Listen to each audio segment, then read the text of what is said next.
If I can't keep my head held high enough, I'll just speak love and watch the smiles come, bring my spirits up. There's some shit I like to fix, but I still know that I'm blessed. Welcome back to my coverage of the Kristen Smart trial. Still in week 10, Thursday, September 22nd, 2022. And I'm hoping for a better court day for all. Today, jurors included. They're at the top of my thoughts. I'm sending them good mojo vibes that they can complete their civil duty and commitment. They've managed to make it through 10 weeks of some grueling testimony. They will forever be changed by this experience in different ways. It's unfortunate for all involved. I normally practice reflect before you react. And with my production schedule here, I don't really get that reflective time. And I broke my own rule. And I lost my cool a little bit. So I want to apologize to some of the things I said about the jurors. I do still feel the same way, but I could have been a wee bit more gentle, I suppose. I'm only human. All right, let's start the day. So first thing in the morning, Judge O'Keefe discusses scheduling changes. Court will begin at 10:30 on Tuesdays and Thursdays, and 8:30 the rest of the week. And we've been at this since July 19th. I'm glad it's soon coming to an end. That's encouraging because the judge said that it signals that the trial is nearing the end, and this will allow things to wrap up ASAP. So that's encouraging for sure. A forensic expert was again on the stand during the Kristen Smart murder trial today. After the prosecution rested its case earlier this week, the defense continued presenting its case on Thursday. Dr. Elizabeth Johnson was questioned by Paul Flores' attorney, Robert Sanger, bringing back a DNA scientist who was first called to the stand Wednesday afternoon. So we'll hear more from Dr. Johnson, which is basically the dueling expert witness testimony, which I have issue with. I've already mentioned that before. If the jury's a non-expert and they need to lean on the experts to help them decide, but the experts both say the opposite, how is it helpful? By the way, this is nothing new. I have followed a lot of trials over the years, not as closely as this one, of course, and I've never appreciated the expert witness games. You pay them enough, they'll say whatever you want. In my opinion, I'm not singling her out. This is across the board, basically. Resuming her testimony was Elizabeth Johnson, a forensic DNA specialist at a private practice. She was called by Paul Flores' defense attorney Robert Sanger and picked up testimony that started a day earlier. Paul's defense team, led by Robert Sanger, continued with his witnesses since the prosecution rested.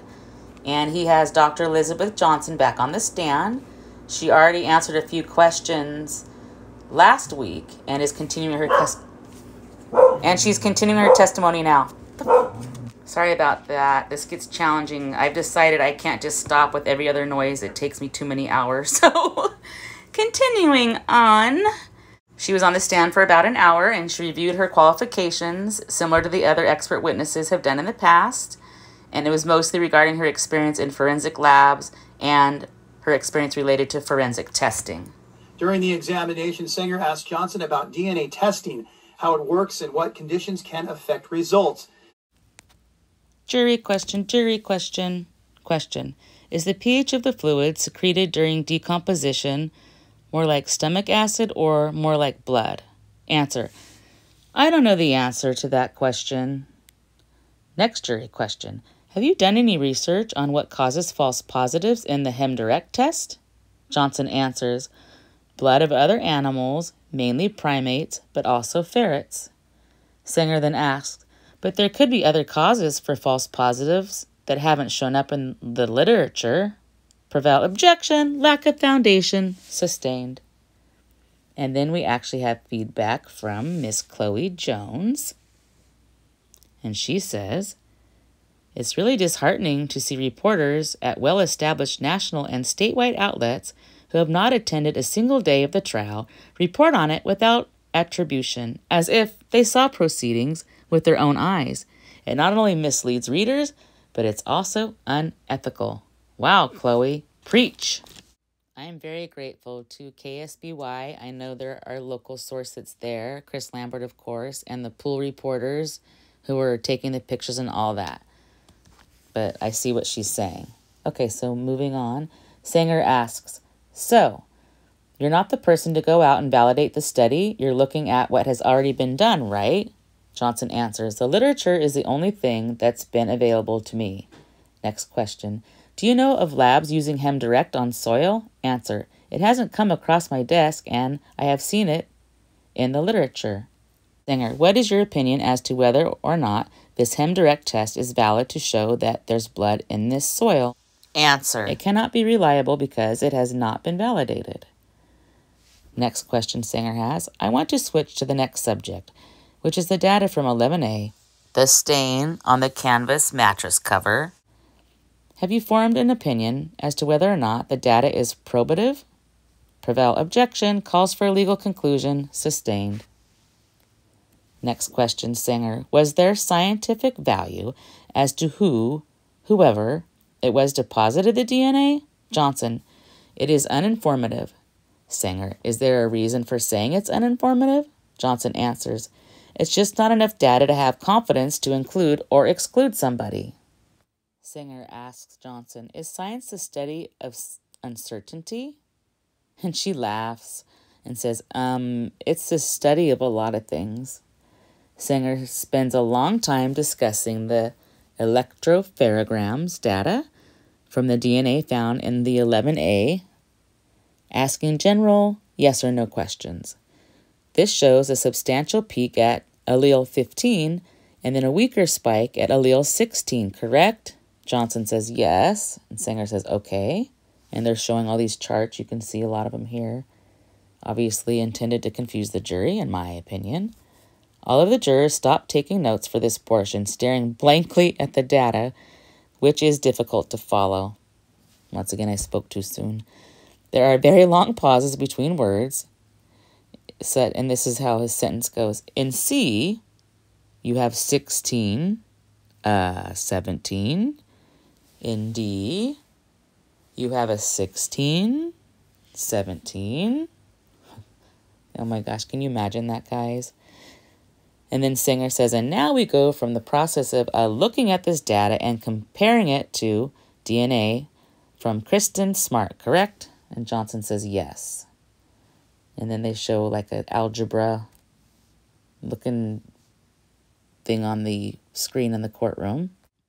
Sanger says, does this make sense to you? And she says, yes.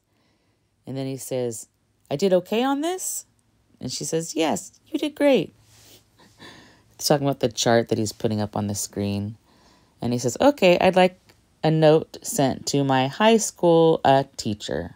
Oh my gosh, he's still trying to make jokes and still nobody's laughing. Moving on, Sanger says the likelihood is whether this was Kristen Smart versus whether this was not Kristen Smart, right? Answer yes.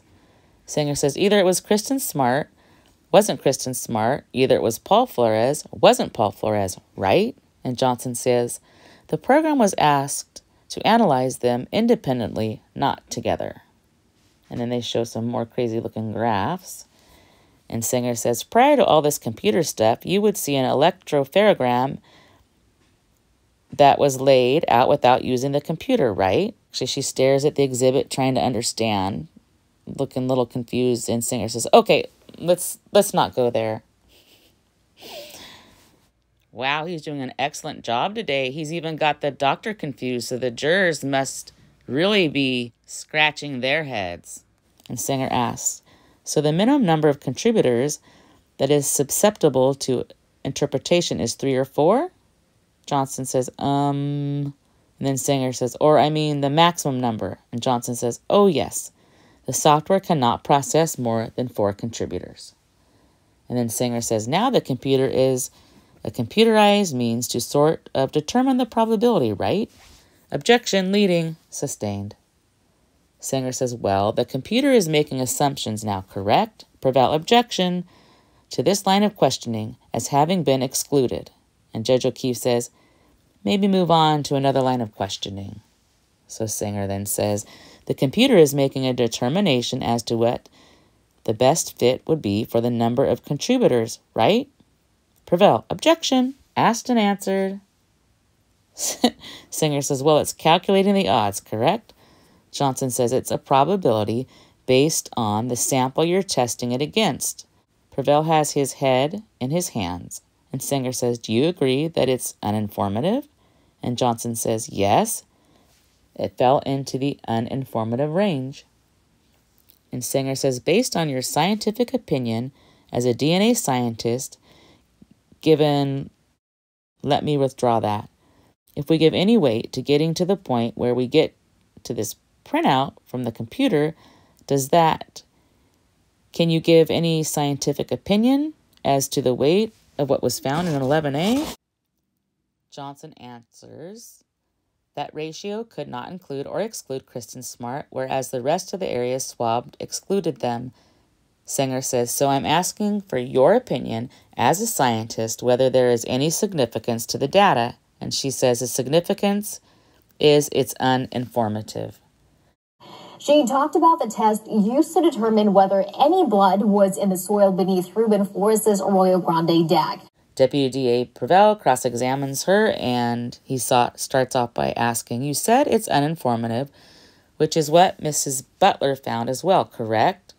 And Johnson says, yes. And Prevail says, you have not worked at a lab since 2003, correct? And Johnson agrees.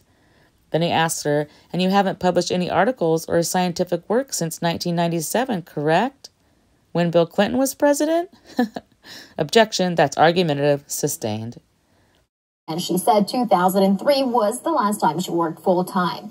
He pointed out that was before the iPhone was invented, and Singer quickly objected. That seems like she's pretty outdated. I mean, 03 is almost 20 years ago, and 97 before that. Is this really the best witness Singer could hire? Wow. Prevail goes through the Dr. Johnson's CV listing each lecture she has given or seminar she has attended. They are exclusively for criminal defense organizations. Prevail says, so from 97 to 2022, you never spoke at any district attorneys associations. And she says, I wasn't invited. Just to remind you that Angela Butler was a previous expert that testified that it was positive blood results under the deck. However, today the dueling witness is now saying the exact opposite. And this is what I mean about how confusing can this be? Who do you believe? Dr. Johnson basically says that it's most likely a false positive because blood breaks down in the soil after a short amount of time. The prosecution further pointed out that from 1997 to 2003, the labs that she did work at were not even accredited. And in all her years of consulting, it was confirmed that only one time ever did she testify for a prosecution case. Ha! That's interesting. I'm going to venture a guess that that stance probably came out of her battling the crime labs and exposing them for what they were and the sloppiness. And I'm proud of her for doing that. But it probably does slant you to kind of stand for the other side. You know? The prosecution asks Johnson how much she's charging. And she says $250 an hour, $2,000 a day.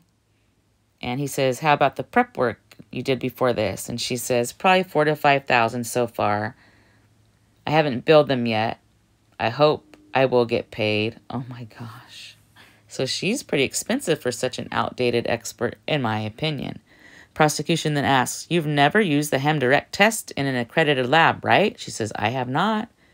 Then he asks, you talked about a study involving blood exposed to the elements on various surfaces. Did that study involve samples that were buried? Answer, no. And he says, no samples buried 4 feet down and covered by a deck? And she says, not to my knowledge. Then he says, and that study concluded when testing other body fluids, even trace amounts of blood will test positive. She says, I don't have it in front of me. Prevail hands Dr. Johnson the page with this sentence highlighted. Is that correct? He asked her, and she says yes while she reads it off the page. Then he asked her, it's not a trick question. Objection. It was, and I moved to strike counsel's comment, and Judge O'Keefe overruled. Oh, she overruled that. Man, it's starting to get a little heated again. It seems like the two of them are really getting sick and tired of each other. Let's move on, the judge says. Then the prosecution says, so you emailed a Dr. Stadler affiliated with Ceratec. You said, I'm trying to find info on studies of the HemDirect test on samples exposed to soil for over 20 years. You didn't mention it was buried in soil 4 feet underground, did you? And she said, I did not. Then he asked, Dr. Stadler told you in his reply, 20-year-old samples could test positive, right? Then Singer says, objection, it's either argumentative or compound. It was overruled. That's funny. That it wasn't either argumentative or compound, apparently. And Johnson answers yes. Earlier in the trial, another forensic specialist testified that the soil tested positive for blood. But Dr. Johnson told jurors those tests were likely false positives, as blood would break down in soil after a short amount of time. Prevail asks, he also gave you some ideas based on your phrasing because you told him samples were exposed to the elements. He told you that they were unlikely to still test positive, but added, maybe in a drier desert or a shady place, correct? And she says, that's what he said. Prevail says he also told you the supplied buffer solution should prevent false positives even if the pH was off. Johnson says that's correct.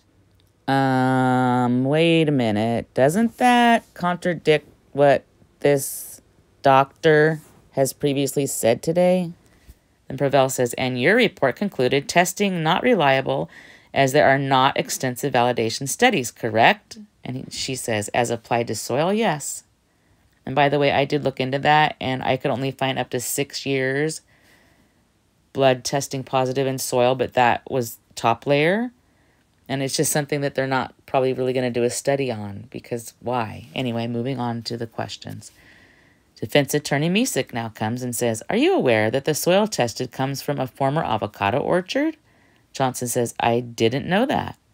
And then Misek says, do you think the agricultural process could have had an effect on that soil? Prevail, objection, lack of foundation. Sustained. Misek says, you said that the two greatest causes of false positives are pH swing and cross-species blood, such as ferrets. And she says, yes. Misek asks, do you know if the weasel is a close relative of the ferret? Prevail, objection, relevance. Misek, I'll withdraw that. No more questions. Oh my gosh.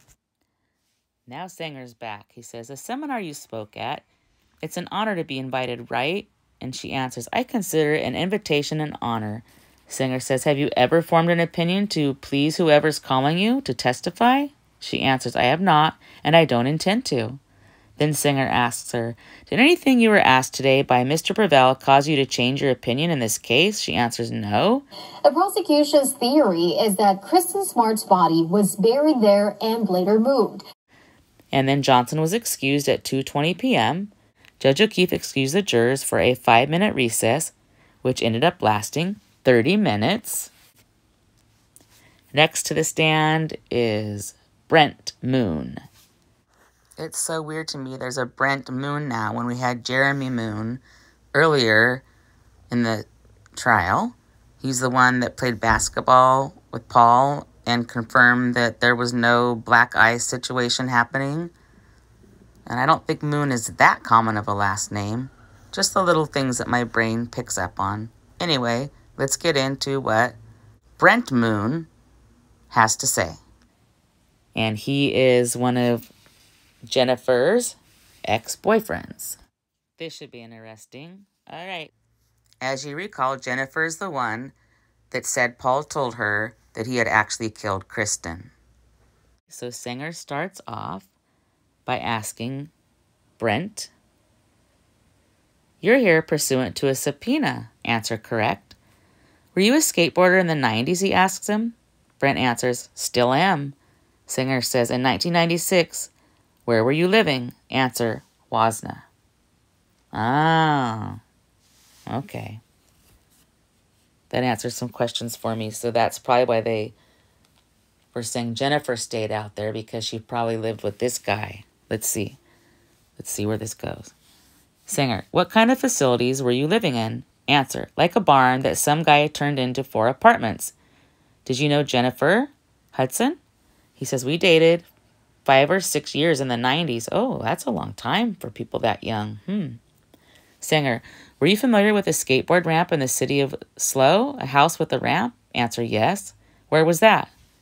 Answer, by the railroad station. Singer, a skateboard ramp has a flat bottom part of some kind and sides that go up, and then a little bench area at the top where you can do your little twirls and whatnot. Oh my gosh. Brent says, basically. Wow. I bet he really appreciated this script and twirls. Oh my gosh. It's not ice skating. That's... Sorry, back to Singer. He asks, was Jennifer a skateboarder? No. She would go to the ramp with me. Singer, did you know most of the skateboarders who hung out at that house? Answer, I knew some of the skateboarders. Singer, did you know someone named Paul Flores? Answer, not to my knowledge. Singer, was there a skateboard ramp out at Wasna near where you lived? Answer, there are multiple ramps out there. Singer then asked Brent, did Jennifer ever tell you anything about hearing anybody confess to the murder of Kristen Smart? He answers, no. Singer said, did she ever tell you that she had run into anybody named Paul Flores? Answer, no. Singer, okay, I have no further questions. Well, that was quick. Now, prosecution comes back for cross-examination. The prosecution asks, you two would go skateboarding together once a week? Brent says, sounds right. Next question, you would do the skating and she would do the socializing? Answer, correct. Prosecution says, you weren't paying attention to what she was doing while you were skating, right? Answer, correct. Then he asks, at some point, did Jennifer suddenly stop attending this ramp with you? He says, she stopped coming sometime in the summer of 96. Prevel says, did that surprise you? Answer, yes, because it seemed abrupt, and she always used to go with me before. Prevel then asks, did she ever go to this ramp with you again after the summer of 96? And Brent answers, no. All right, Singer's back for redirect. And he says, you were on again, off again, right? Answer, yes. Next question, do you remember Jennifer buying a new car at some point? Brent answers, a Chevy Cavalier? Yes, I believe that was sometime in 96. Singer asks, do you recall when Jennifer turned 18 that year? And Brent says, in April? Singer says, oh, in April? Brent says, yes. Singer says, you're sure her birthday was in April? Brent, yes. Singer says, okay, I have no further questions. Brent was excused at 3:12 p.m. That was quick, huh? I wonder what's up with bringing the attention to that discrepancy. It's weird. Maybe it'll explain itself. Moving on. Singer says, Your Honor, our other witness had an emergency situation and had to leave to attend that.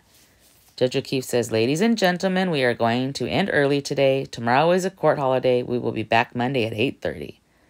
Jurors are excused at 3:14 p.m. and the court holds a hearing. Judge O'Keefe says, I received a renewed request to allow certain defense evidence in the case. Let's take a 15-minute break and then we'll come back to discuss that and one additional housekeeping matter. Instead, the court holds a closed hearing outside of the presence of the media. Reporters are let back in the courtroom 30 minutes later. Defense attorney Robert Sanger approaches the bench to speak to the judge privately, motioning to the media before returning to his seat. Judge O'Keefe says, We are taking up a motion filed by the defense. The court has reviewed that motion. Mr. Sanger, would you like to put anything on the record? And Sanger says, I'll leave it at what was written in the motion and submit. Isn't that just like Sanger to shield the details? I got to give the man a compliment. I have to once in a while. And he really does protect his client, and that's what he's paid to do. Judge O'Keefe says, Mr. Prevel? And the prosecution says, No, Your Honor, aside from the objections we previously raised in regards to the issue. Judge O'Keefe says, Okay, the court is going to respectfully deny the defense motion for the reason that we previously stated. The hearing ended at 3:46 p.m. with no further matters discussed. No details of the defense motion were discussed in court, aside from the fact that it was previously requested and denied before today. The defense case is scheduled to resume on Monday at 8:30 a.m. Court will be off on Friday and resume back here at the Monterey County Courthouse Monday morning. A full schedule is expected next week as witness testimony draws close to finishing up. You'll never guess what happened. Today, Monday, week 11, September 26, 2022. So Friday was a scheduled day off. However, Monday, we have another delay. And once again, for the umpteenth time in this trial, we have an absent juror delaying everything again. We know it's a he, according to the judge's statement, where she said a juror called that he had an emergency and couldn't make it. The judge and the attorneys discussed proceeding by excusing the absent juror and using an alternate. At 9:45 a.m., the judge let the media back in the courtroom, and she announced that she and the attorneys have decided to terminate trial Monday and come back Tuesday morning at 10:30 a.m. And here's just a few reminders. Paul and Ruben have separate juries, which will each have a separate verdict. Paul faces 25 to life, and Ruben is facing a 3-year maximum sentence. Paul is in Monterey County Jail, and Ruben is out of custody. To date, the judge is still denying audio or video recording of the trial. Only one pool photographer is allowed each day, and we're still waiting a ruling regarding the motion by the Media Coalition to at least televise the closing arguments and the verdicts. But it's not looking too promising. I hate to be a negative Nancy, but another day delay, we would most likely be done, but for all the delays. I hope it ends by the end of the month as the judge predicted, because we're headed to the mountains soon. And I originally had this perfectly timed because it was going to be to the middle of October, and they keep changing it. So I'm expecting this to wrap up here in the next few days, hopefully, if the juries can get their butts into the courtroom. Those of you that have been sticking with us through the trial probably recall how our friend Joss from Australia asked us to go leave flowers at Kristen's memorial. It was looking pretty shabby, so we decided to spiff it up. We made some new signs. Bobby went out there with some gardening tools and made it much nicer. So here's a little coverage of that, the before and after. It's incredible how many hearts Kristen has touched all around the world. I'm going to show you a little surprise that Joss made in Kristen's honor here towards the end of the video as well. I don't know. That's the best I could do by myself.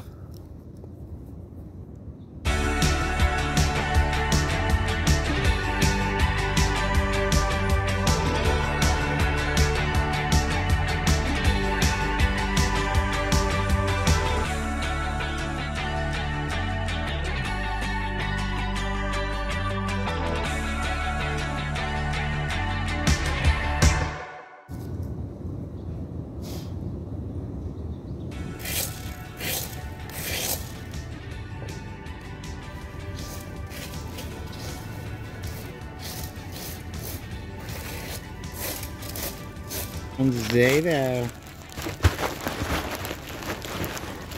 Of course he doesn't want to stay.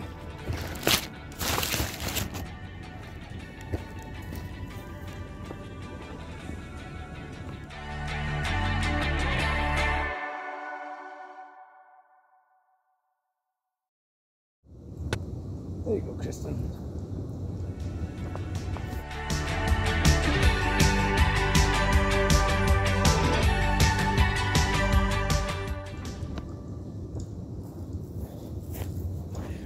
Hopefully you caught a little bit of that. But, you know, I just spent a couple minutes here.